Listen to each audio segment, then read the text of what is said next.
Мен Октавиан Август 27 жылы Рим мемлекетінің билігін қолыма алып, империялық жүйені орнаттым. Менің дәуірімнен бастап Рим жаңа кезеңге қадам басты. Біздің заманымыздың 1 ғасырында Рим әскерлері Британияға жорық жасады.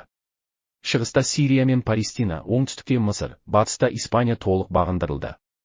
Басқыншылық соғыстар арқылы шекаралар кеңейіп, жерорта теңізі түгелдей Римнің ішкі теңізіне айналды. Біздің заманымыздың 2 ғасырында император Марк Ульпий Троян тұсында Дак жері жаулап алынып, империя ең үлкен аумағына жетті. Кейін император Публий Элий Адриан шекараны нығайтып, қорғаныс қамалдарын салдырды. Осылайша соғыс шекараны кеңейтсе, кейін оны қорғау саясаты басталды. Рим қоғамында дін үлкен рөл атқарды. Құдай адамдар тағдырын билеуші күш деп саналды. Ғибадатхана Құдайға табынатын орын болды. Абыздар діни рәсімдер өткізді. Пұттар мен мүсіндер арқылы Құдай бейнесі жасалды. Қасиетті жазбалар діни ілімді бекітті. Біздің заманымыздың 1 ғасырында Палестина жерінде Иисус Христос ілімі тарай бастады.